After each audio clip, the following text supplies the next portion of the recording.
Good evening, folks, and welcome to the live stream. I hope you're all very well this evening. I'm feeling a little bit under the weather, but I still wanted to do the live stream. I had COVID a few days ago, a couple of weeks ago actually, and now I'm back to feeling terrible again for some reason. Did a test today, but I'm negative, so I really don't know. Maybe it's the weather or something like that. So anyway, I hope everyone's well. We have on the stream, we have Ava, great to see you. The Lefty Boater, great to see you too. Stu, great to have you on. Enzo the God, great to see you. Colin, great to have you on too. Hope you're well. We have a Raven 1983 Witch, great to see you. We have Wolfpet, great to have you on. Bina, Alistair, Oraman, great to see you. Killer, great to have you on moderating. We have Young Ralph, great to see you. Freckle Punny, Galandria, great to see you. CGM, great to have you on. Mega Harry Bum, great to see you too. Gene T, great to have you on. Jacob, who else have we got? Phil, we got CGM, great to see you. I've already said that. I'm not doing too well today. Andrew, great to see you. FSM is the dog. We have also Kevin, great to see you, Kevin. Who else have we got? Colin, Roisin, great to see you. Jackie, 91 Leeds, great to have you on. We have Derek, Tiny Demolition Lover, hope you're well. We also have Katie, great to see you. Asperger's Europe, great to have you on. We have the Lefty Boater, great to have you on too, hope you're well. Chatty Rat, Regan Elite, and so many more. Hope you're all very well. Hope you had a nice weekend. And of course, the big news today was Gavin Williamson has resigned. So of course, when I set up these streams, it's like, okay, I'm going to talk a bit about Gavin Williamson and why he should resign. He resigns before I came on the stream. Just a few minutes, about 15 minutes ago, he resigned his from his position, whatever that position was, I don't know. Derek, which Derek? Both Dereks. I think there's a few Dereks on tonight. It says here, Williamson's letter released on his Twitter account says he refuted the characterization of these claims regarding the further allegations of bullying that have been made. But Williamson added that his resignation letter, I recognize that they are becoming a distraction for the good work this government is doing. Yes, so I'm resigning because I have become a distraction. Yes, from the good work that the government is doing. It's always, it was like Liz Truss's terrible policy where she was going to force teachers and nurses to take a pay cut, or force them to pay more tax. I don't remember which it was. And it was pulled because it had become a distraction. What was it? The mini budget had become a distraction as well. No, it was the bankers' bonus. I don't remember. So many things have become, they push through these policies and then, they realize that it was a disaster. So they just call it a distraction and they remove it. It's a very dishonest way of working. And, him saying, yeah, I'm going to resign because these allegations of bullying have become a distraction. I'll talk a bit more about this after, but one of the allegations was that he told somebody, a civil servant, I think, to slit his throat and jump out a window. Although I'd find it funny if he'd said something like that to me, the way he speaks. Sounds like, what's his name? Frank Spencer. That's the way he talks. Not exactly intimidating, but anyway. You go away. Something like that. Hope everyone's well tonight. We have the Highlander, great to see you. So I want to move on to this story as well. QA Library, great to see you. Hope you're well. Police investigate excrement in a box left at Tory MP's office in Shroud. A box of feces left outside a Conservative MP's constituency office has reportedly sparked a police investigation.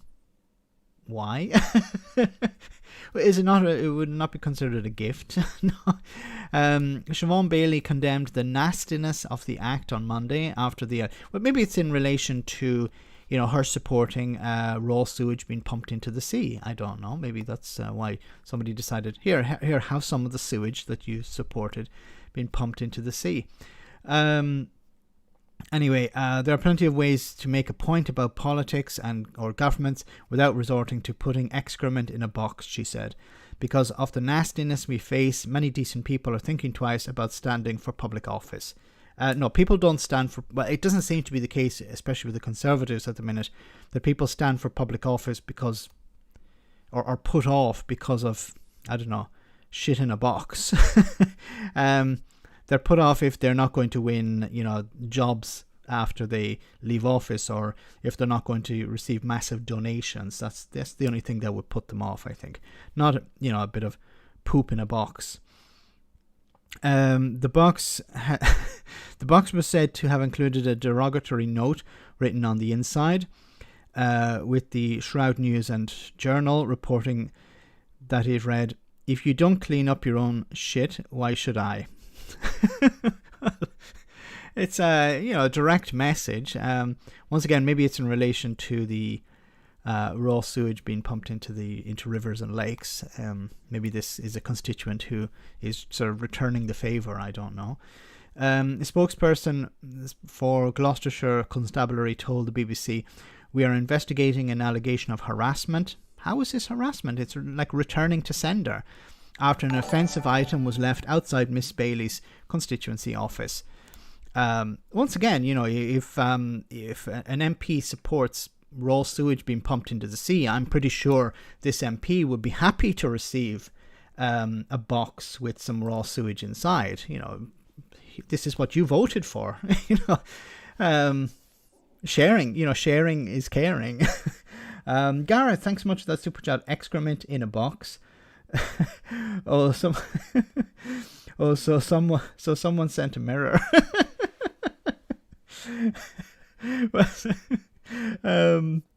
It's like, I opened the box and it was like, "There's excrement inside." Ma'am, that's not excrement, that's the mirror. Oh yeah. Excuse me.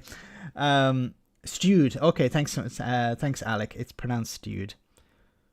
It looks like shrewd. Stewed. Okay. She voted for poop, so constituents sent her poop. Well said, Magic. Yeah, I think she should be happy with that. So, that's what she voted for. She got it returned to her. She should see she should see the irony of this. In a post on her constituency website dated the 3rd of November, which showed a partial picture of the box with her name on it, Bailey said, I have a zero tolerance for this sort of behaviour, and my staff, who are caseworkers helping local people with their issues, unless it's raw sewage, should not have to deal with things like this. Well, there's one way of stopping things like this is maybe not voting to pump raw sewage, to support raw sewage being pumped into rivers and lakes. Bailey, who has been MP for Stewed since 2019, she's one of the Get Brexit Done people, I imagine. I've never heard of her before, so has spoken of how she has been previously targeted after taking maternity leave following the birth of her daughter. Her leave coincided with the fallout from the Dominic Cummings scandal in 2020, when the then chief advisor to Boris Johnson travelled from London to County Durham during a COVID lockdown. One person who contacted her office at the time wrote, "Why will my MP not respond to me, given the gravity of the Cummings affair and the impact this is having on public trust? I don't care that she's just had a birth. She's just given birth." Another constituent accused Bailey of a dereliction of duty for being on maternity leave. I would imagine if you're on maternity leave, you would have somebody stand in for you. Like, your office should still be answering. Just because you're on maternity leave doesn't mean that your entire constituency comes to a crashing halt. You still have a responsibility. You don't have to answer. But look, MPs generally don't answer questions. Their staff answer questions. So, if she was on maternity leave, her staff should have been doing the job. That's what they're paid for.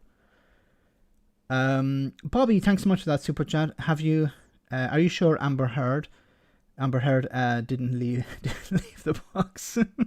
Maybe it was Amber Heard. It could be, yes. We will never know. At the time, Harriet Butcher, Bailey Senior Parliamentary Assistant, said, sadly, Siobhan has received unpleasant emails, the vast majority from men who seem to think the 2010 Equality Act does not allow a woman, does not apply to a woman because she's an MP.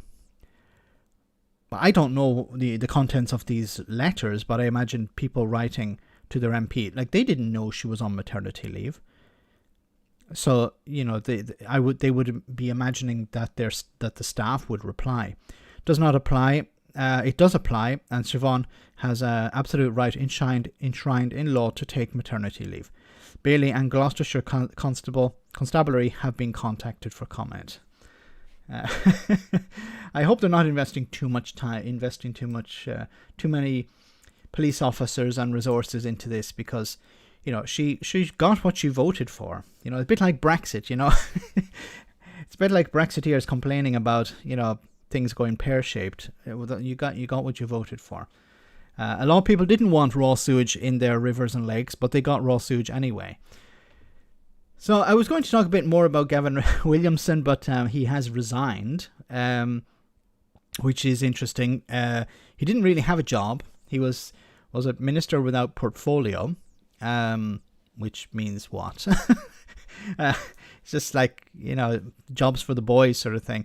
Maybe he was making tea, or he was, I don't know, whipping people or something like that. He liked doing that, it seems. Both metaphorically and physically, I think. Remember that image of a whip on his desk when he was education secretary, even though he was an absolute disaster. So he's gone, and he won't be replaced because he didn't really have a job. So maybe he'll be on universal credit soon. No, isn't he a member of the House of... Maybe he'll be made a member of the House of Lords. Williamson has resigned as a government minister, saying he aims to clear himself of any wrongdoing. Shame about all those messages that proved it. Yes, he's a nasty piece of work. And this is a huge problem within cabinet, where you have ministers using, like, bullying, and we saw it with Priti Patel, and we've seen it with other ministers as well, bullying members of staff, and they know that, you know, they're in a position that they won't be punished because, for example, with Priti Patel, her boss was Boris Johnson. Boris Johnson's not going to punish her. He didn't punish her. Excuse me. And when a case was brought against Priti Patel, well, the taxpayer paid the guy off.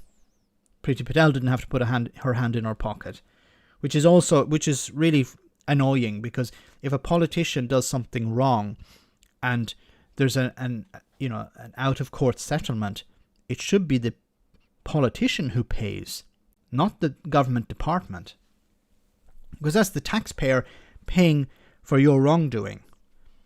It's like somebody else paying your fine when you, I don't know, run a red light or something. As people who don't actually, were not even involved. Anyway, let's move on. More good news. Who has Boris Johnson nominated for peerages? This is, I think, the best... this is the best reason for ending the House of Lords, closing it down, abolishing it.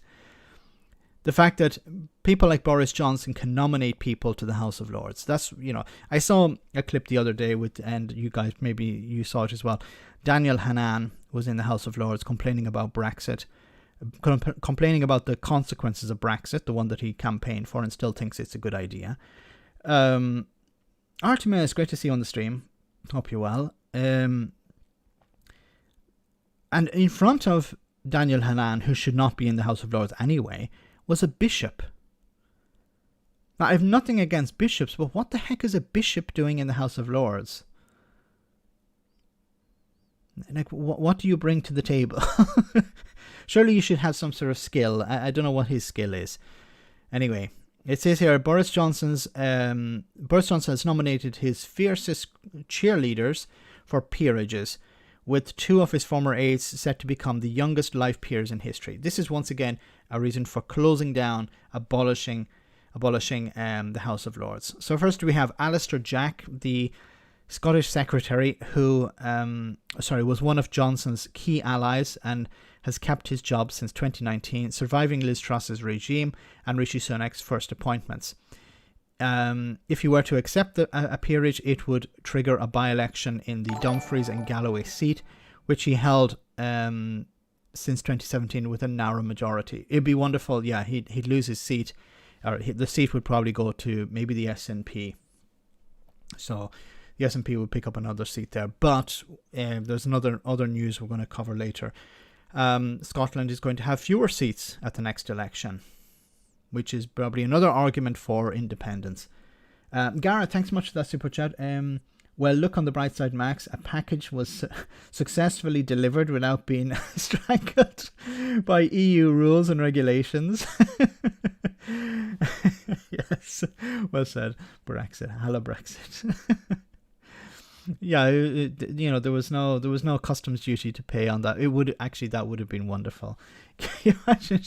She's like, package for you, Miss Bailey. Okay, it's coming from the EU. There's duty on it of £40. £40. Okay, all right, I'll pay the £40. Maybe it's something important. That would have been nice.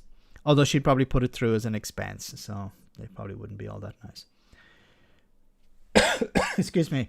Sorry for my cough. Not feeling that well tonight. Nadine Dorris, yay! Oh my goodness, this is once again another reason for the House of Lords to be abolished. The former Culture Secretary garnered attention for her repetitive and swift defence of Johnson when he was embroiled in scandal and left on the ropes amid party infighting. Even after Johnson's exit, Dorris had used Twitter to continue to praise the former Prime Minister's efforts in securing the Conservative Party a large majority. Yeah, she's a sycophant of Johnson. I think Johnson is her crush. I think we all believe that, no matter how much she tries to hide it. Once again, these people are reasons there shouldn't be a House of Lords. Ulsak Sarma, then we also have Ross Camsell. Don't know this guy. Charlotte Owen, Dan Rosenfield, Ben Gascoigne, political secretary. Ben, once again, these people. Oh,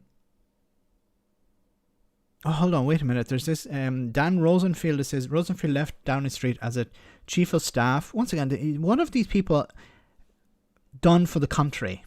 Nothing. Like, you could sort of understand, okay, I'm going to put someone in the House of Lords who has, raised money for charity, or, run a marathon, or and donated that to charity, or, helped in the community, was a firefighter, a bit like the honours list. But, these are politicians or people connected to politics who've not, look, what have they done for the country?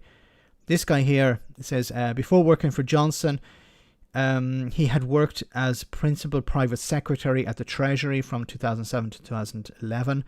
It is understood that he returned to the private sector with a director-level role in Centrica, the owner of British Gas, which made huge profits this year. What has he done for the country?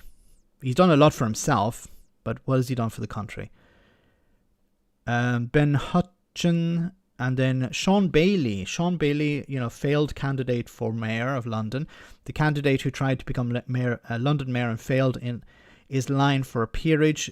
Bailey quit as chairman of the London Assembly Police and Crime Committee after a photo emerged of him breaking COVID rules at a lockdown party in CCHQ. There was a photo of him and a group of other Tories having a bit of a shindig during lockdown. And his punishment, well, he's been sent to the House of Lords by Boris Johnson.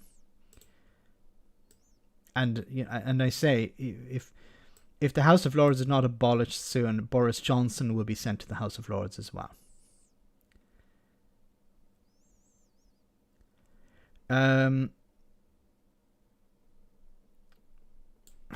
my God. What else can we say about these people? Let me read some of your comments. That's given Williamson resigned. House of Lords support people more than the Commons. To a certain extent, yes.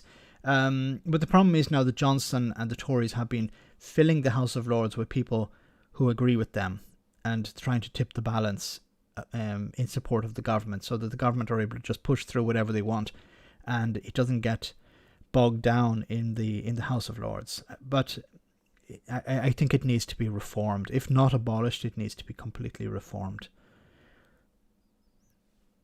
The House of Lords supports people who own stately homes. That's true. Any lord that has land and houses in Scotland should have the taxes doubled in the future.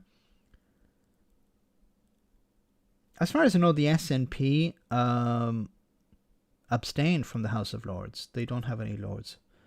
The Labour Party do, the Tories do, the Liberal Democrats do, the Greens I don't, or maybe the Greens have some members in the House of Lords, former Greens. The Commons are megalomaniacs. See, I don't think that it's necessary to have a House of Lords, especially in its current form, if you have proportional representation in the House of Commons. What else can we say? Excuse me. Okay, moving on. Labour revives ID cards idea to reduce irregular immigration. I'm really concerned. Now, I know this is probably going to piss off a few people, but I'm concerned with this sort of shift to the right that's happening within the Conservative Party. Sorry, the Labour Party. Starmer was talking about, there are too many people coming in from abroad to work in the UK. There are, when it came to striking, we're going to, and there was the climate change. Was it Stop Oil organization? Sorry, I'm a bit confused tonight. The Stop Oil protests. Starmer was pretty right wing, it sounded, when it came to dealing with that, responding to that. I understand that he has to present himself as a government in waiting, but do you have to jettison all humanity in order to do that? Of course, he's a million times better than the Tories, but try and have some water between you. Anyway, it says here, the shadow immigration minister has raised the prospect of a Labour government introducing ID cards to help count how many people there are in Britain and reduce irregular immigration. According to Stephen Kinnock, the party is considering proposals to require everyone to apply for registration. However, the amount of data stored will be limited in an attempt to assuage the concerns and that emerged during Tony Blair's premiership 2 decades ago about infringement of civil liberties. Labour's attempt to introduce ID cards 20 years ago was mired in controversy about the cards being linked to state entitlements, as well as broader civil liberties objections. Legislation for compulsory ID cards was passed in 2006, but in 2009, the then Secretary Alan Johnson rolled back and announced that they would not be compulsory for UK citizens. The legislation was ultimately repealed by the Conservative Liberal coalition in 2010.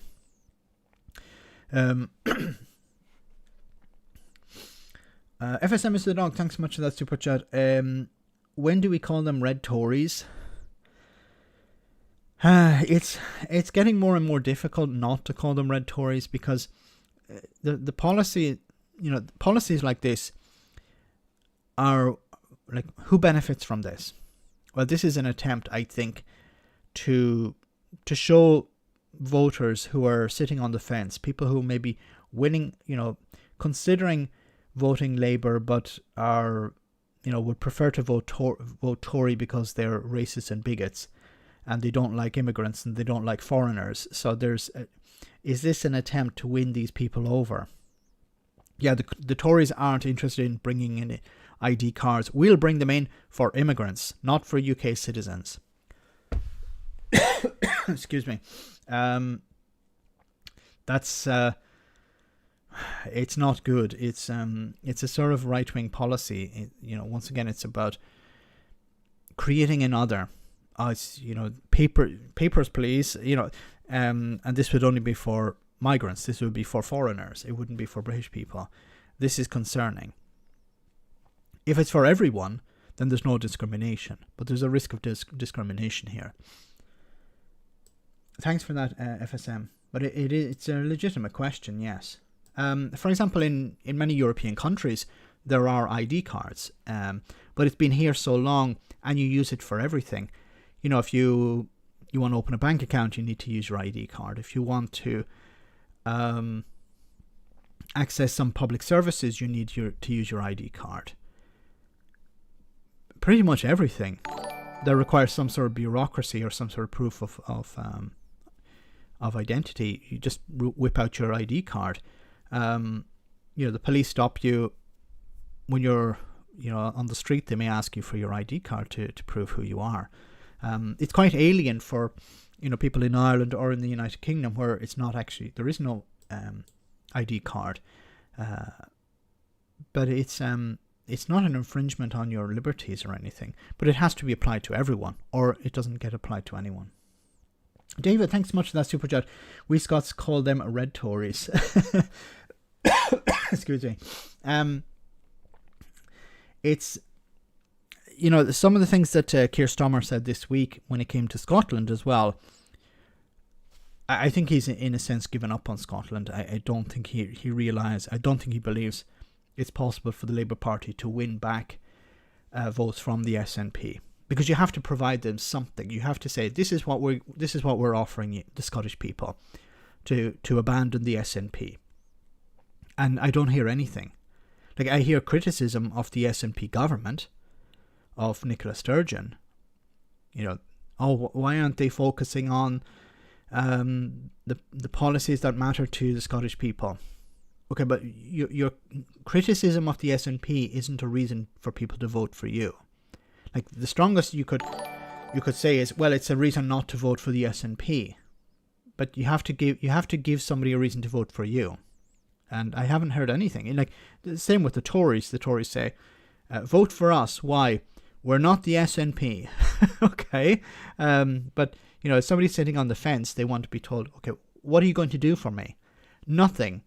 What are the SNP going to do for me? Well, they're talking about baby boxes if you have children. They're talking about free bus passes, free prescriptions, things like these are things that the SNP are doing for ordinary people. What are the Tories going to do instead? Nothing. Why? Well, we're not the SNP. Or the Labour Party, we're not the SNP. You can't win elections by saying what you're not. You can do it if the incumbent is really unpopular.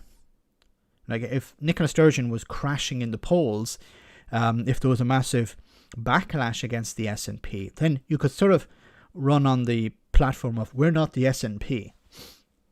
But they're actually quite popular, so you need to provide something else, and they haven't.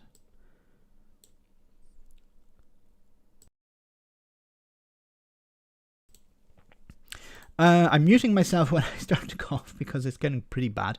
So, guys, before we get to our comedy moment, I just wanted to tell you about something.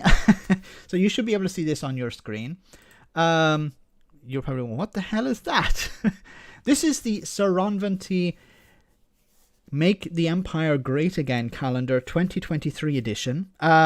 It's a very interesting one that Sir Ron posted, has produced for guests of the or friends of the show, supporters of the show. So I'll try and explain what we're going to do. So we're going to run a raffle, and the winner will receive either a physical copy or a digital copy of the Sir Ron Venty Make the Empire Great Again calendar. Okay. If you'd like to take part in this, you can send a small donation just to be part of the raffle to the buy me a coffee. So if you make a buy me a coffee, add a note saying the calendar or whatever you want, just say something in the note, calendar or whatever. You'll be added to a group. We'll have a raffle on Friday, and we're going to pick a winner for the mouth looks a bit off. We're gonna a signed copy. Yes, you'll receive a signed copy of the calendar. I'll send it to you to your home. Okay, so if you have small children, keep them far away. It's a little bit spicy, and it's an interesting thing. And of course, what we're going to do is we're going to raise money for charity. This is the charity, Deaf Charity. Some of you may be familiar with it. It's an organization that provide support for people who are struggling at the moment. For example, people who can't pay their bills or have problems with their boilers. What they do is, let me see if the page loads. Oh, why is it taking so long? Okay. It's a charity that go to, for example, elderly people, pensioners who have broken boilers. They can't afford to fix them, and this charity goes there. They repair the boilers, replace them in some cases, and do all the work for free, and provide wonderful job in the community. I do recommend checking them out as well. So whatever money we do raise from the Buy Me a Coffee, I'll pass it on to Defer, and of course we'll pick a winner on Friday. So for Friday, I'll nominate who I'll call out the name of the winner of the raffle, and you can decide if you want a physical or a digital copy of the calendar. So I just wanted to say that. Mankini photos, not exactly Mankini. So as I said, it's quite spicy, a little bit shocking, but do check out the charity, and if you can also support them, without taking part in the raffle, do that. They do wonderful work. Okay, so let's move on. We just go to our comedy video, and then we'll continue with the serious stuff in just a second.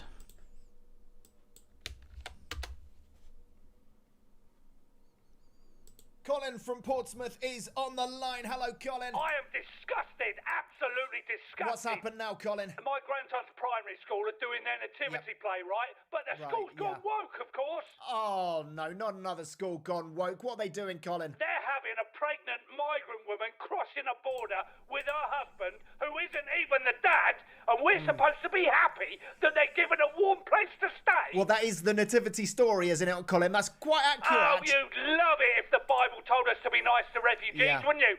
That would suit your Ramona agenda down to the ground. They're brainwashing our kids, and Rishi Greenfingers Sunak is doing nothing. What role is your grandson playing, Colin? What part? The donkey. Oh, the donkey. That's lovely. That's the biblical version of a small boat crossing the channel. I'm going to tell him on the day, son, you refuse to take him. Show a bit of backbone. Unlike this woke tofu-eating mafia we call the UK. Tell Gary Bloody Lineker and James O'Brien we are not rolling over. Where is a Herod when you need one, Colin? Well, you say what you like about one of the most tyrannical rulers in the ancient world, but at least he'd bring in ID cards. Anyway, Anthony, thanks for having me on. Love to the family. Love to the family, Colin. Love to the family. That's wonderful. Gareth, thanks so much for that super chat. Wouldn't ID cards be good for those who don't already have a valid form of ID, photo ID? Make them freely available to all those who need them. Yes, this is if you want to bring them in, you need to make it free. You can't have a price connected to it, even if it's a small price, because many people can't afford it. So if you're going to have look, when it comes to voting, the amount of voter fraud is minuscule. It's not even worth the hassle of trying to find out who was involved. I think there was something like 5 or 6 cases, not 5 or 6%, 5 or 6 cases of voter fraud. So it's not even it's not even worth the hassle of investigating. But if you do want to have photo ID, and I think it is actually quite useful, because if you want to open a bank account, or there are many different things, you want to verify your account on Twitter, for example, you need to use some sort of photo ID, and not everyone has a passport, and not everyone has a driving license. So it should be made available to all if you're going to introduce it. I actually think it's a good idea, but I understand why many people in Britain don't want it and don't want it being introduced. But I do understand. I think it's actually very useful. Thanks for that super chat. But excuse me. But of course, it has to be free. As if you put a charge on it, it's a bit like a poll tax. Anyway, let's move on. So I'll just close that. Of course, there was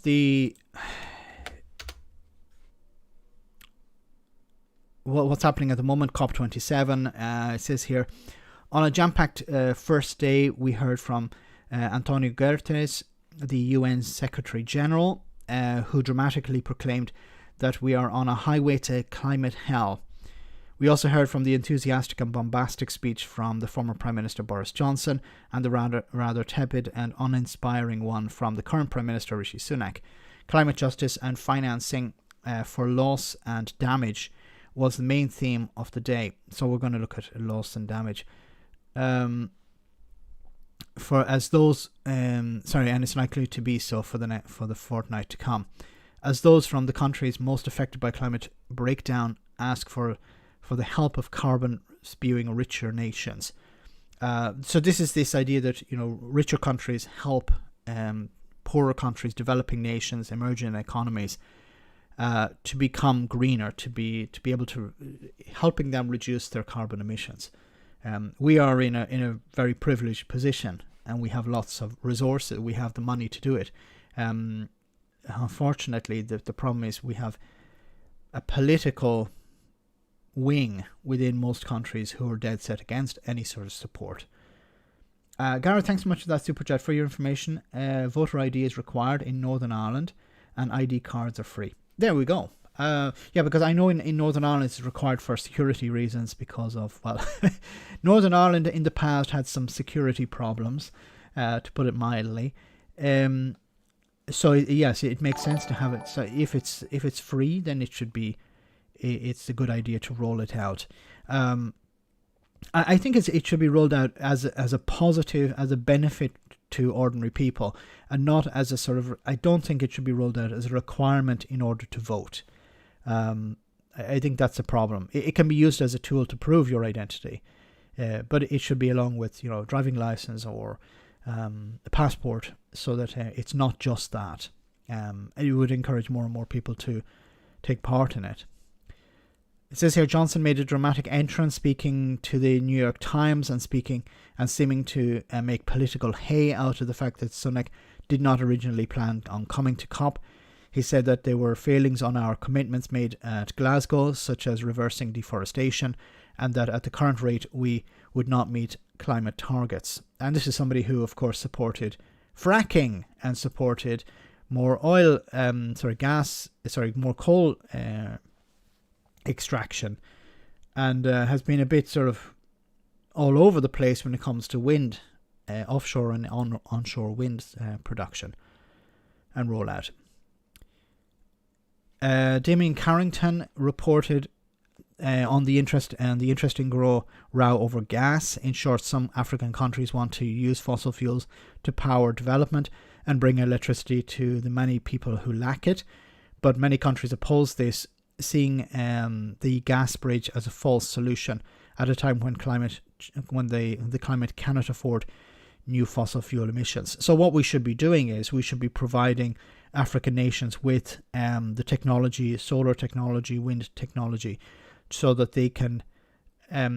We should be, pumping that stuff into Africa as an alternative, because if we don't, then the fossil fuel industry will come in and say, we'll just use gas, and they'll make money out of it, and of course damage the environment.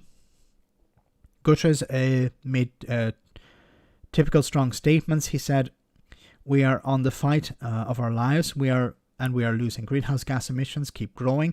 Global temperatures keep rising, and our planet is fast approaching tipping points that will make climate chaos irreversible. We are on a highway to climate hell with our foot on the accelerator. I don't know what it's very frustrating. We as individuals can do our bit, but we need industry and we need government to get involved here. There tends to be a lot of pressure put on individuals. Well, you need to recycle more, you need to cut back on your plastic usage, and yes, of course, but look at industry. Like I was thinking of, for example, we could government could mandate tomorrow that all packaging must be in biodegradable materials. So food packaging should be in biodegradable materials. Look at all the polystyrene that meat and vegetables and everything comes in. We could replace that with biodegradable material. If it costs more, then perhaps we could pay for it through a tax or something, a tax on the plastic industry, get them to pay for it. Tax profits of the oil and gas companies. Like, there are many ways we could do these things if we want to, but this requires government. There's nothing I can't force the packaging companies to switch to biodegradable material. Plastic bottles, they could be changed into biodegradable plastics. They have been demonstrated to work. Yes, they degrade, but the cost of continuing to use these types of plastics that in most cases are unrecyclable, they end up in incinerators or they end up in the sea. We need to find an alternative, and industry can be convinced, but it requires government pushing it through. Ordinary people can do very little about that. I can't mandate that the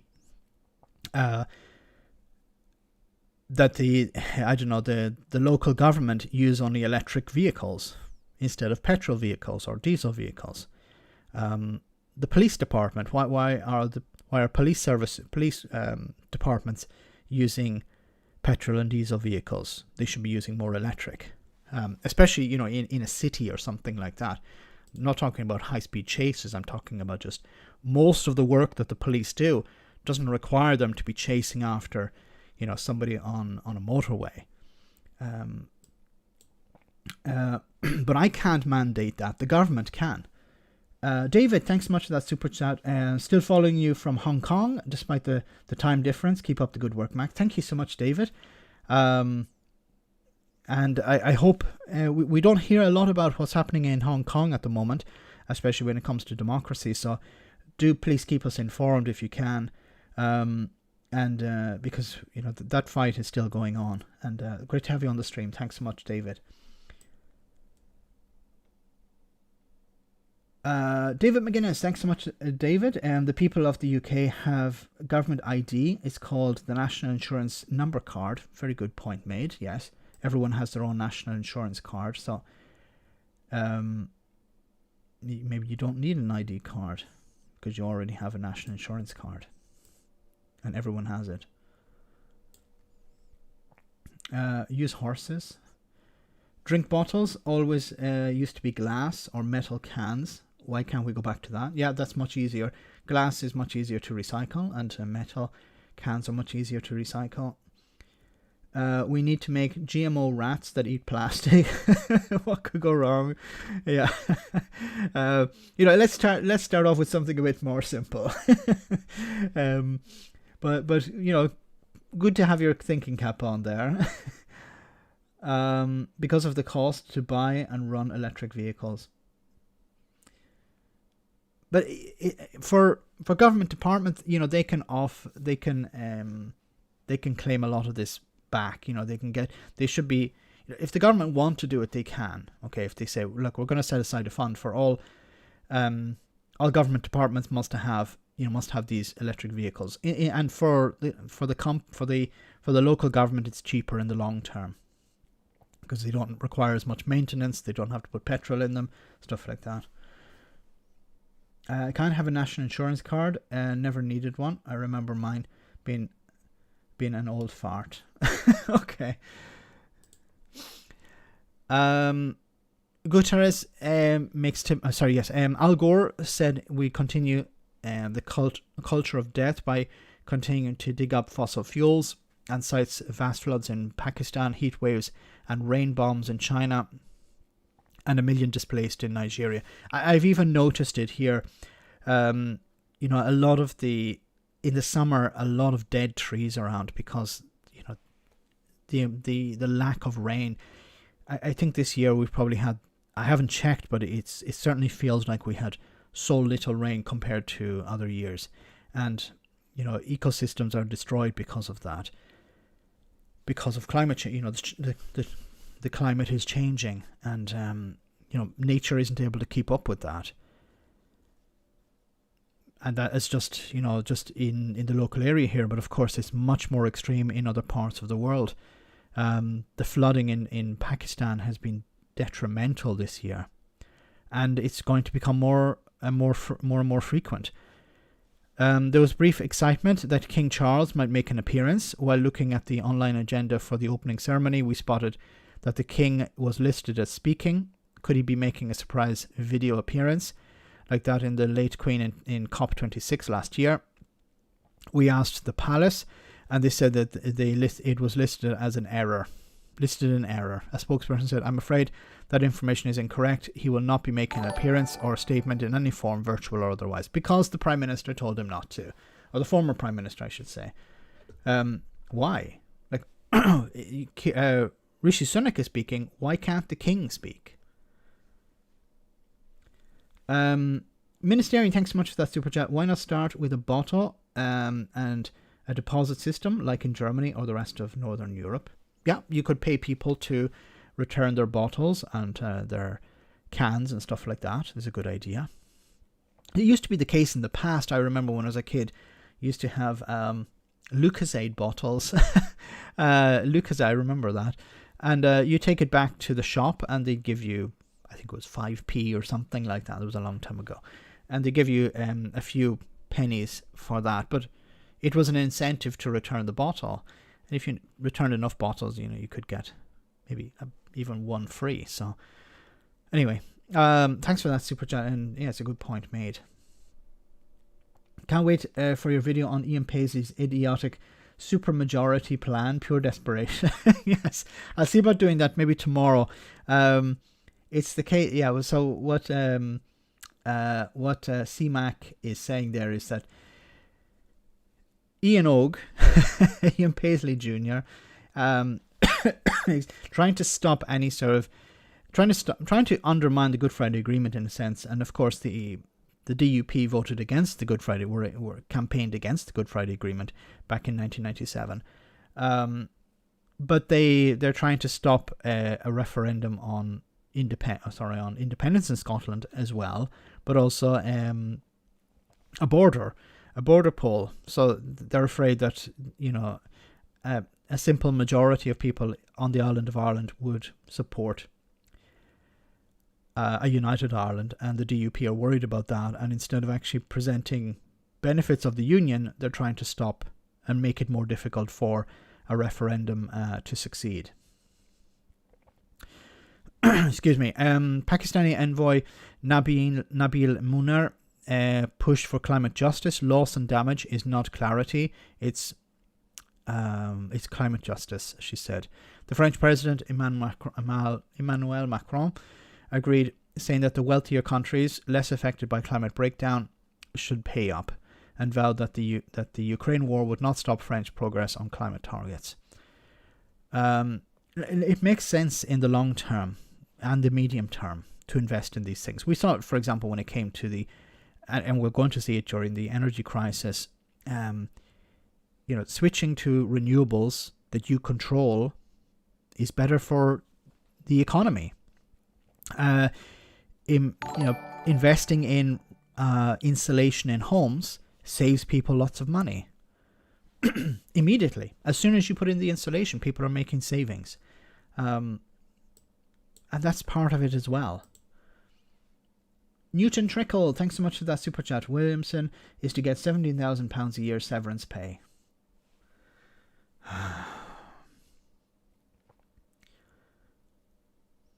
Thanks for that, but it's just, for what?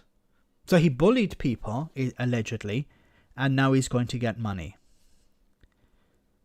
The Tory, they used to say in the past crime doesn't pay, but it does seem to be when it comes to the Conservative Party. Liz Truss trashed the economy and now is going to get a £114,000 pension for the rest of her life. While people, she and her chancellor trashed the economy, which will result, I'm sorry to say, but many people will not survive this winter. And Liz Truss is getting £114,000 pension. Like, it's not for doing nothing. It's for actually doing something terrible. Thanks for that, Newton Trickle. Sunak chose to spend the bilateral discussions with Macron and the Italian Prime Minister Giorgia Meloni talking about boats in the Channel. Yeah, because that's so much more important. And made an impassionate speech to broadcasters about tackling migration. A good way of tackling migration is dealing with climate change, but they don't want to do that. They want, this is something I don't understand about the Brexiteers. They'll say, we don't believe in climate change. We don't want to help countries that are struggling because of climate change. And now that there are refugees coming in because of climate change, they're like, we don't want these people in. So we don't really want to stop. They say, we want to stop them from coming here. But one way of stopping them from coming is to help their economies, help them deal with climate change, but you don't want to do that. Acorn and Oat Craft with Garrett. Thanks so much for that super chat. Thank you for all you do, Max. Thank you so much, Acorn and Oak Craft. That sounds really interesting. I do. If you have a website, I hope people will check it out. Sounds very interesting. That's really nice. Cool name. And he then said in his speech was criticized as tepid about the climate emergency, saying acting was the right thing to do. Yes, okay. Rishi Sunak, completely useless. As useful as Boris Johnson. So, guys, moving on. I want to talk about this first, and then we're going to move on to migration itself. What's happening in one of the camps, one of the centres. But first, some bad news for Scotland, or maybe, I don't know, a blessing in disguise. It says here, Scotland to lose 2 common seats in latest Boundary Commission proposals. So England gains 10, Northern Ireland remains unchanged at 18, and Wales loses 8. So who would this benefit? Well, we know who this would benefit. Revised proposals have been published for Scottish constituencies in the House of Commons. So it's not Scotland will decide the constituencies. No, it will be the House of Commons that will decide. As part of the plan to reduce the number of seats for the country, Scotland will have 57 constituencies under the latest review by the Boundary Commission, 2 fewer than at present. Meanwhile, England will be allocated 543 seats, a rise of 10. Northern Ireland will remain unchanged at 18. Wales will lose 8, leaving it with 32 MPs, and the total of MPs at Westminster will remain at 650. 2 Scottish constituencies, the Western Isles and the Orkney and Shetland, are protected by legislation that cannot be changed. The remaining 55 seats must have between 69,724 and 77,062 voters, unless they are larger than 12,000 square kilometres, where a smaller number is allowed. But constituencies that are not allowed to exceed the maximum permitted area of 13,000 square kilometres. Of the 55 mainland constituencies, 20 are unchanged from being put forward in the initial proposals. However, 3 constituencies have had their proposal name changed, 35 have had boundary changes, 20 have had both their proposal names and boundaries altered. Sorry, let me read some of the super chats first. Garrett, thanks so much for that super chat. How to stop the refugees? Stop arming the tyrants. Well said. We bomb the crap out of countries, then the people flee, and where do they come? They come to us. So a good idea is not to bomb the hell out of these countries. That's a good way of stopping it. Scotland should have 0 seats in Westminster. Indy now says no DLC. Yes, that was what I was about to come to. Gavin, great to see you on the stream once again. Thanks for that super chat. As an American on the outside looking in, when I listen to the Tories and Brexiteers talk about the UK position in the world, all I hear is delusions of grandeur. Yes, I agree 100%. This idea that we left the EU in order to be like an empire again. And a lot of the Brexiteers don't understand that the reason the UK joined the EU in the first place was because the empire had come to an end. You know, the sick man of Europe, okay, we need to get into the common market, we need to get into Europe, we need to have some sort of influence there as well, because we're being left behind. After the war, there was a bit of a boom period, but in the 60s and 70s, things went really downhill. And, probably the Suez Crisis demonstrated how little influence the UK had anymore in the world. And there is this belief that, it's the EU that was holding us back. Now that we're short of it, we can have our sunlit uplands. And it's absolute delusions of grandeur. We live in this is something that's different about Scottish independence. Most people in Scotland want to join the EU. It's not like there are people, of course, who want Scottish independence and don't want to be part of the EU, want to be some sort of island. I think they're very much in the minority. But Scotland wants to be part of something bigger. And of course, the biggest game in town is the European Union. There are countries that want to break free, but in most cases they want to join something that benefits them.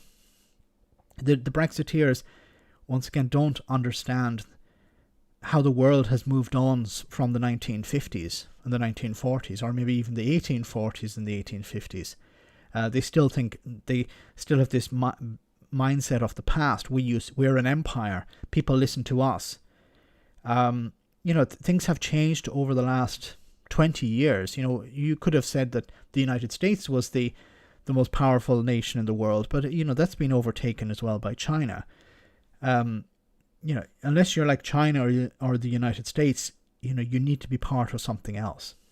And more Tories are starting to understand that. Brexiteers will never understand that, unfortunately, because it's ideological. We don't like foreigners. We don't want to be anything. We don't want to be part of anything that's foreign, even if it's NATO. even though NATO is something foreign. Or the World. Do you remember the World Trade Organization? They were banging on about, we want to be part of the World Trade Organization. We'll go WTO rules. WTO. Don't they understand that the WTO is an international organization, and you have to abide by their rules. You don't tell them what to do. Thanks, Kevin. We have a super chat from Roisin. Thank you so much, Roisin. Thanks for that super chat. Anyway, going on to this, it says, however, 3 constituencies have had their proposal names changed. Okay, sorry, I've said that. The changes will be seen the proposed Inverness Shire and Wester Ross seat becoming a larger constituency in terms of area, 11,066 square kilometres, smaller than the current Ross, Skye and Lochaber. Oh no, I'm reading Scottish stuff. This is going to be fun. Which is 12,678 square kilometres. The smallest constituency in terms of area will be Glasgow West, which is just 19 square kilometres, larger than... I don't know why they're going by square kilometres and not by population. Anyway, the changes will see Glasgow South East become the seat with fewer voters, with the proposed constituency having 69,748 electors, 20,000 plus electors, and the 46,000 in Caithness, Sutherland and Easter Ross, I should say, which is now the seat with fewer voters. Okay, this is extremely complicated. I thought it'd be much simpler. Carrickmanshire and Forth Valley would be the seat with the most voters under the revised plan, with 77,046 electors living in its boundaries. Less than 88,506 living within the Linlithgow and East Falkirk constituency. Okay. Anyway, it goes on to say Lord Matthews, Deputy Chair of the Boundary Commission for Scotland, said they were grateful for the responses from previous consultations. He said, we have considered all representations very carefully and where possible we have tried to respond positively to suggestions. The legislative requirements of the review do mean that we are not always able to incorporate alternatives, and sometimes, of course, we receive conflicting views or suggestions with unintended consequences for each other parts of Scotland. We very much look forward to receiving views on the reviewed proposals, after which they'll be finalised for our proposal before submitting them to the Speaker of the House of Commons on the 1st of July next year. Falkirk, sorry. We need to have a chat on those names. Yes, we do. Excuse me. So, just from the on the high level stuff, of course, if Scotland lose two seats, it's probably going to help the Conservatives. But what's the silver lining here? Well, if this is sold to the public as, look, we're having less and less influence in Westminster, what's the point in being in Westminster? And it's not just these seats are going to the Tories, they're gone. Like, you know, if Scotland is losing 2 seats, it doesn't matter who is representing Scotland, if it's SNP, Labour, Tories, whoever, if there are fewer seats, it means you have less influence in Westminster.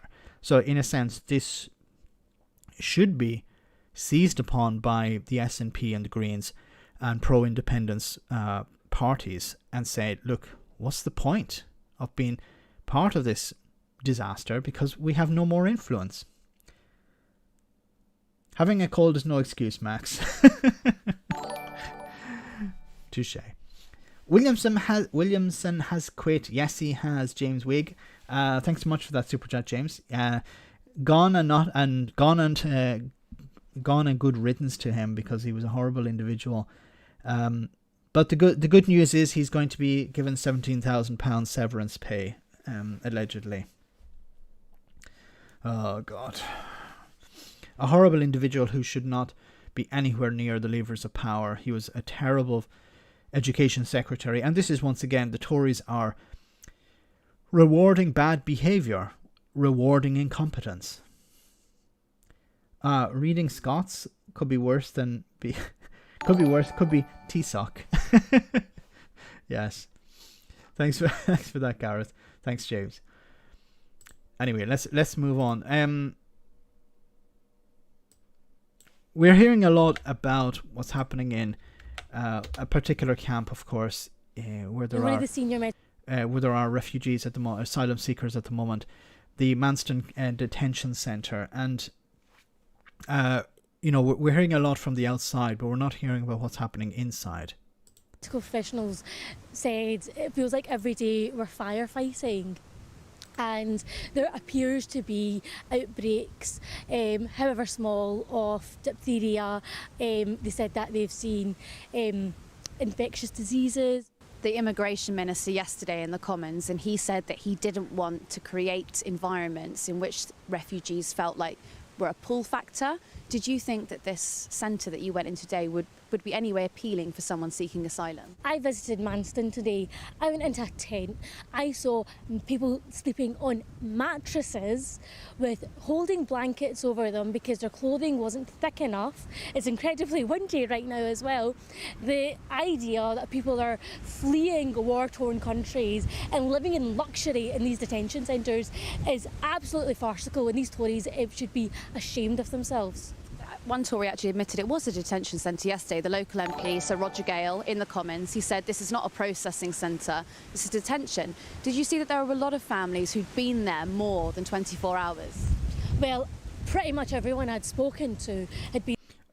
No, wait a minute. This was not meant to be a detention centre. It's meant to be a deportation centre. It's meant to be a processing centre. You're not supposed to detain people there, because it's actually against the law to detain people in this place for more than 24 hours. That's why they've been moving a lot of people into, I think it's children actually. They've been moving children into hotels because they're not allowed to keep them by law in this center for more than 24 hours.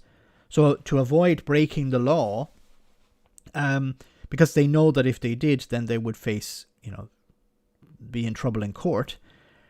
Because these damn lefty lawyers, trying to uphold the law, they would be in serious trouble. So what did the government do? They moved people into hotels, and of course that pissed off people like Lee Anderson and others. Kevin, thanks so much for that super chat once again. You also said in a former stream that the SNP and Labour are both progressive parties, but to me they seems like Labour is a corporate party, like the corporate Democrats here in the States.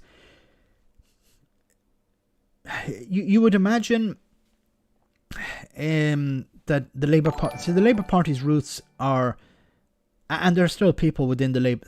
It's very difficult to pin down. I think they are different to the Democrats in the US, because the Democrats take money from big businesses, and the Labour Party tend to take money support from trade unions. Generally, it's like trade unions and organizations on the left. But what's happened probably since 1997 is that the Labour Party have opened themselves up to the likes of Rupert Murdoch and others, and this has turned a lot of people off. And there's a struggle within the Labour Party, between the centrists and the left for control. And the left want to move more and more towards what they see as the traditional Labour. The centre want it seems power, want to run the country, and there's this conflict. The Democrats are somewhat different, because the Democrats will be more like the traditional Conservative Party in the UK. The current Tories are just like the Tea Party or whatever the new MAGA people are. But in Scotland, you would imagine the Labour Party and the SNP would be working together. But in reality, on many occasions, the Labour Party have worked with the Conservatives in Scotland against the SNP. So, why are they doing that? Would it be because they value the union over, I don't know, helping ordinary people? I don't know. I'd have to ask somebody from Labour in Scotland to explain that. But it's very difficult to ask them questions about that, because they don't like mentioning it. Been there for over 24 hours. I spoke to two families, one a family of 4 that had been there for 26 days, and a family of 5 that had been there for 10 days, and another family that had been there for 13 days. So no, it's not a processing centre. The youngest person that they've had here that they knew of was 8 days old. Someone who'd given birth in France, had come on a boat, come over, and then the baby was processed here at 8 days old. I feel sick. I'm really uneasy. I'm really uncomfortable with the fact that I've come to a processing centre where people are only meant to be here for 24 hours, walked into a room, and there's children. When I went into that tent, I didn't really know what to expect, and I walk into a room and there's just children, there's families, there's children playing on toys, and you wouldn't think it was any different to like going into a nursery or a preschool, but it's a processing centre and those children shouldn't be there. They took us into a marquee. Now, I'd seen pictures online and in news articles, but actually going into the marquee was an incredibly uneasy and uncomfortable experience. We went into essentially a tent with sanitary bit at the side, but what all there was mats like you have at school. So you had gym mats, blankets, chairs, toys. Of course you have these things, because this is not meant to be, it's not designed to hold people for long periods of time. They're supposed to just come in and be moved on to somewhere else. But because the Tories don't want to spend money on hotels, because this pisses off the racists and bigots, they're holding these people here instead. And also because they don't want to invest in the resources necessary to process people. You know, they're constantly saying we need to cut back, we need to, you know, stop hiring more workers in the public service. Well, this is the consequence of doing that. You end up pissing off the racists either way. So you might as well piss off the racists in a good way. To hell with them, because the racists and bigots are upset now because people are being moved into hotels. But if you don't move them into hotels, then you're going to have riots in these deportation centers. And if you have riots, then this gets out of control, and then you have the racists and bigots who want you to clamp down on that. And you have this ridiculous argument you have from likes of Sir Edward Lee or Lee Anderson or Scott Bennington, saying we send them all back. You know, the country is full. We can't deal with waves like this or invasions like this. And, you know, there's no honesty. There's no explanation of why people are coming to the UK, because they speak the language, because they have family, friends, connections in the UK. And that the UK is taking a percentage compared to other parts of Europe.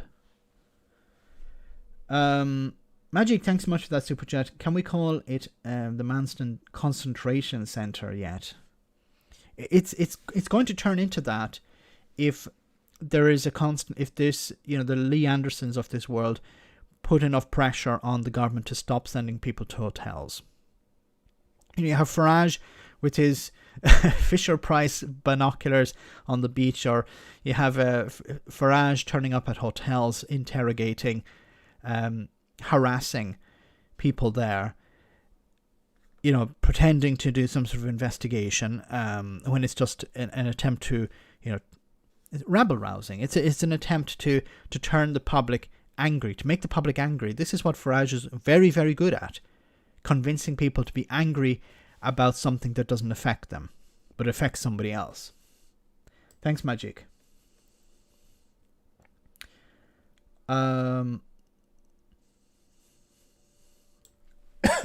Acorn and Oakcraft with Gareth, thanks much once again for that super chat. Time for an SNP Prime Minister. Yeah, I think that'd be a little bit difficult. The SNP would have to win seats in England and Wales, but not necessary in Northern Ireland, but in England and Wales. Maybe just in England would be enough. You could actually have, if there was a hung parliament and the SNP I don't know, was kingmaker, they could ask for the role of Prime Minister, but I think that'd be extremely rare. It'd be, a lot of things would have to happen in a very weird way for that to happen, but when it comes to progressive policies and progressive politicians, it'd be better to have somebody like the SNP in charge than who's currently there.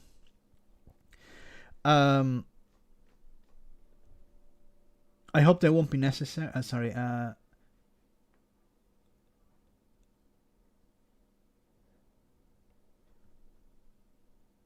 The British developed the concept of concentration camps.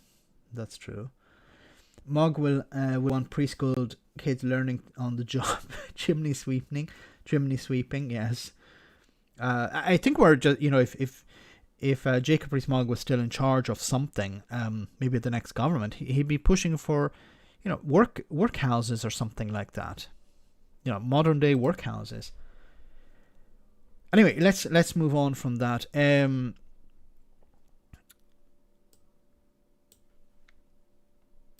I just want to finish before we're almost at the end of the stream for tonight, but just wanted to finish with this one story. Oh God. You know, why does he do this dance where he looks like he's, I don't know, pleasuring two individuals? He's enjoying this. It is the incremental comeback of Donald Trump. In Ohio, to violin music, he made an announcement about the announcement. It seems, on. Trump wants to run again in 2024. You know, hardly a surprise to anyone, but he wants to do this. And of course, he wants to do it. He wants to announce this early because he wants to convince others not to get involved. I'm going to be making a very big announcement on Tuesday, November 15th at Mar-a-Lago in Palm Beach, Florida. On the eve of the vote, the man who evicted him from the White House scrolled through his phone as he flew towards the campaign trail. If Joe Biden was checking midterm forecasts, it might not have made for happy reading. Because opinion polls across these United States predict success for his Republican opponents. Of the two chambers in Congress, they're tipped to take the House of Representatives. The race for the Senate will be tighter.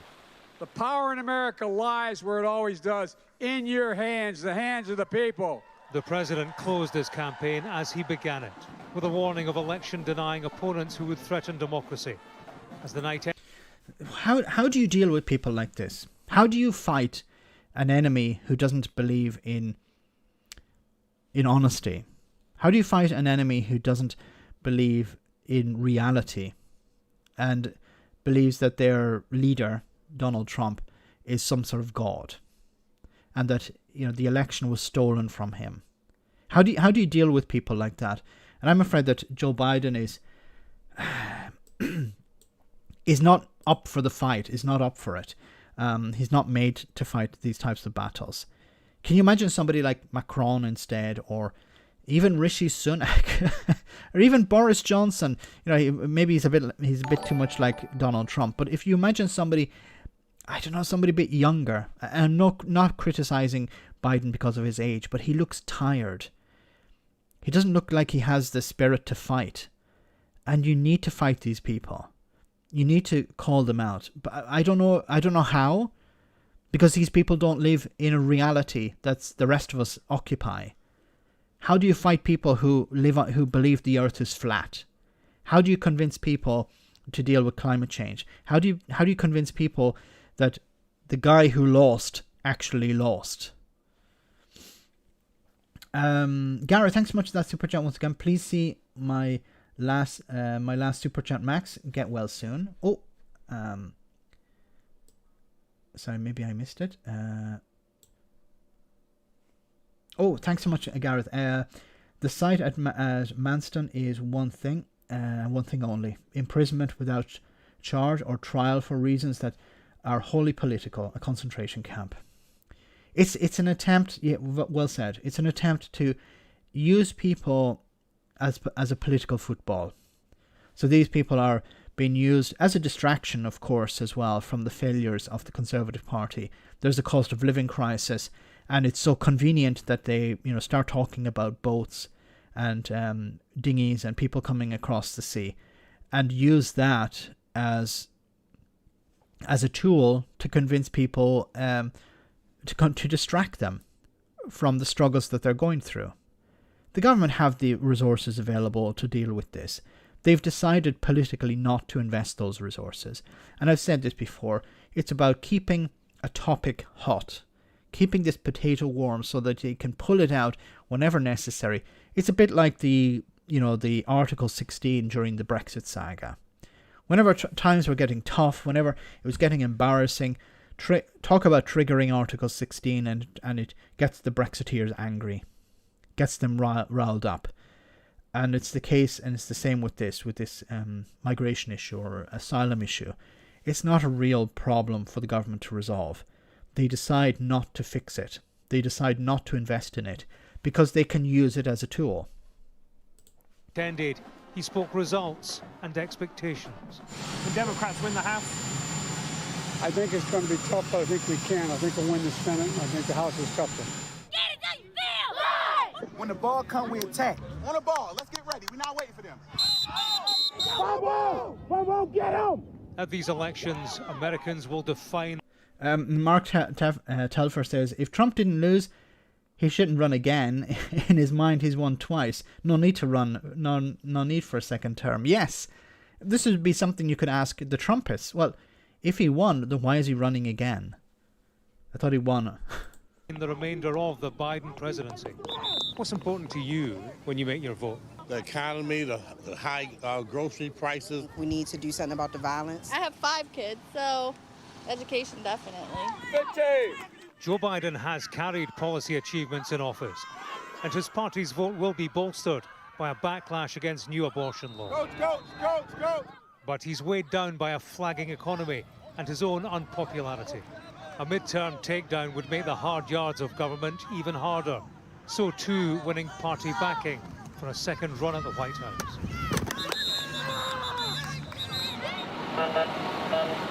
These are the first national elections since the assault on the Capitol 2 years ago.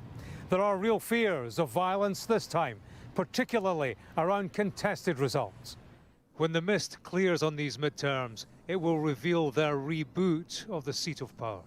If there is a Republican red wave, its size will dictate the scale of change through this presidency and the next one.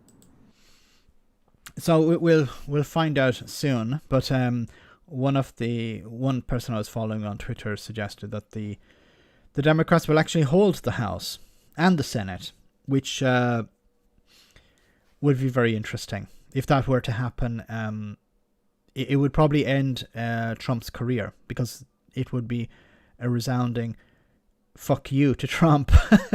Because if the Republicans are expected to win the House of Representatives, maybe not win the Senate. Hopefully the best case scenario would be the Republicans don't win the House or the Senate.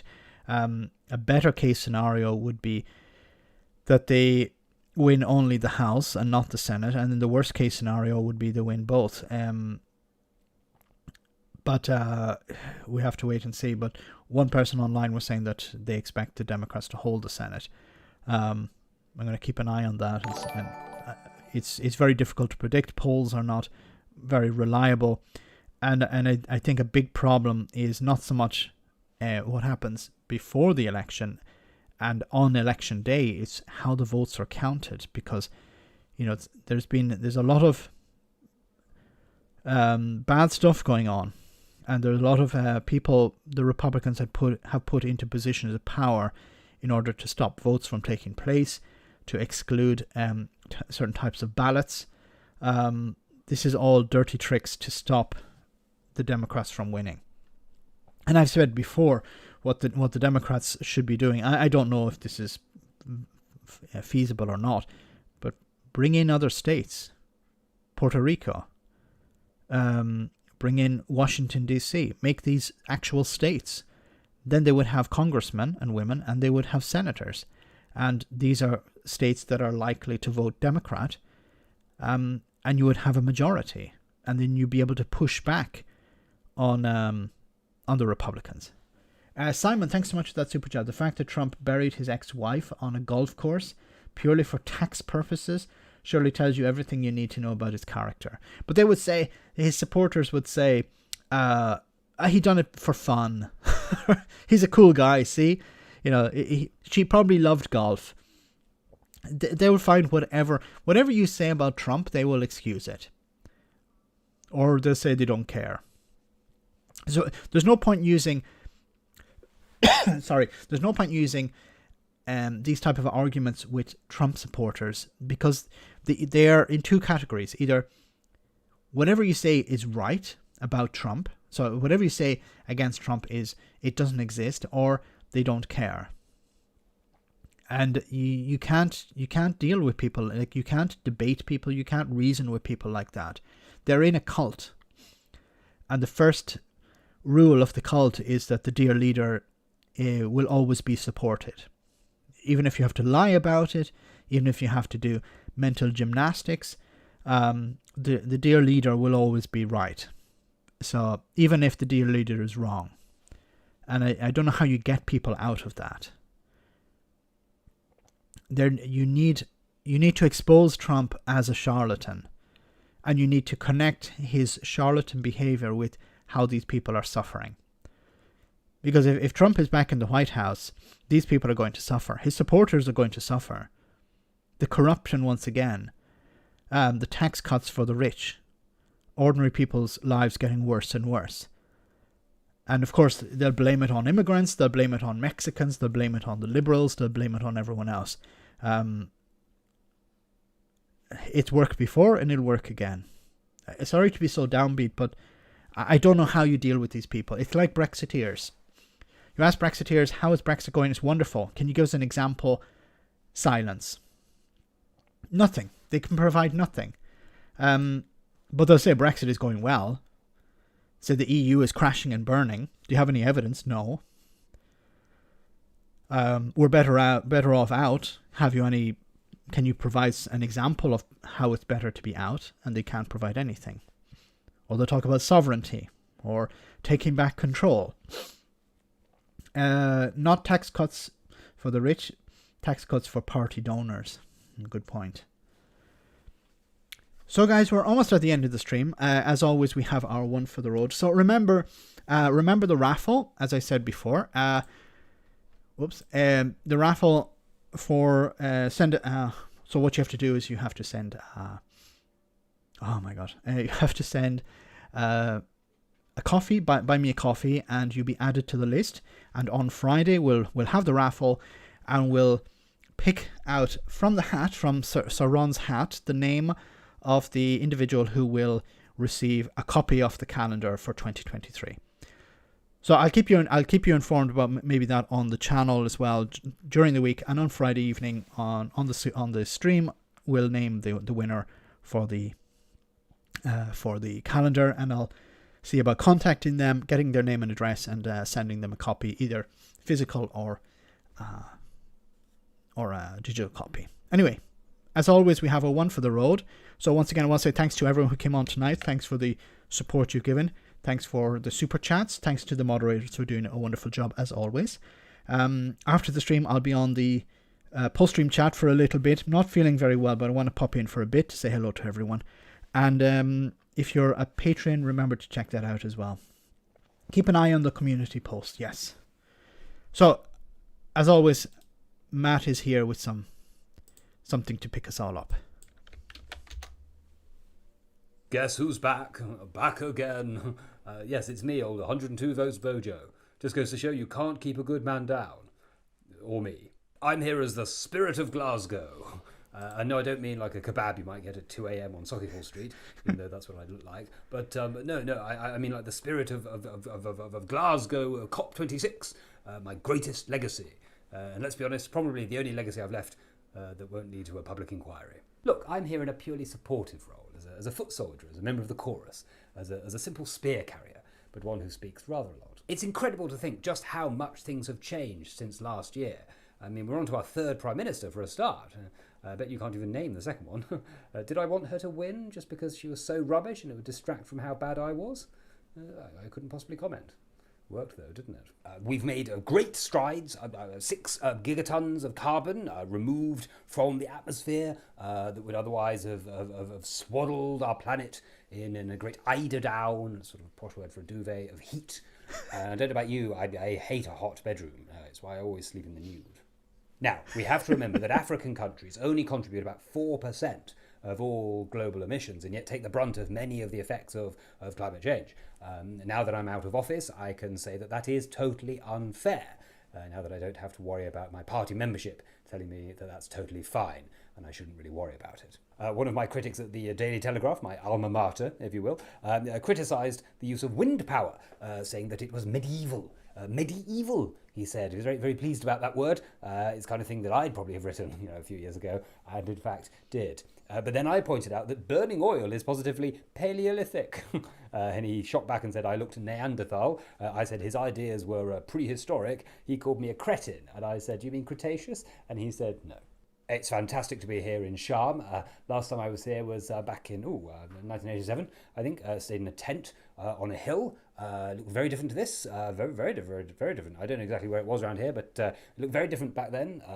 Lots of stages everywhere, bands playing music, people walking around. Actually thinking about it, I think that was Glastonbury. But it was surely here or hereabouts, somewhere around here, where Moses parted the Red Sea and led his people to safety. Somewhere around here, wasn't it? I mean, I don't know. It was Egypt anyway. Close enough. But I'm not suggesting that I'm anything like Moses, of course, not comparing myself to him. But I have put a few babies in baskets, if you know what I mean. The effects of climate change are becoming all too visible. In London over the summer, we had temperatures of up to 40 degrees, which is just unbearable for people like us. There were men going to work in shorts. And that heat wave may even have contributed to the political turmoil we had over the summer.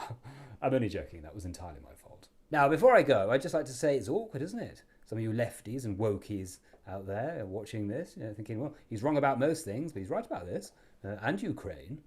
Sometimes it's the message, not the messenger, you need to worry about. In fact, I seem to remember there was another man in the past that people didn't like or believe, and the establishment attacked him and ended up crucifying him. Now, I'm not comparing myself to him, of course. All I'm saying is look out for my second coming. That's the first time I've said that outside the bedroom. Finally, keep 1.5 alive. Come on, guys. You know I'm great at these pithy little slogans, particularly ones I have no power to achieve. Whoops. Magic, thanks so much for that super chat at the end. They need to stop literally... Yes, things... They need to stop literally fighting windmills, yes. Oh, my goodness. Yes, definitely. Thanks for that super chat, Magic, at the end. Thanks to everyone who's come on. Thanks for all of your super chats and your support. And I'll see you on Friday, same bat time, same bat channel, and I'll read out the winner for the raffle. Take care. Good night. See you soon. Good night.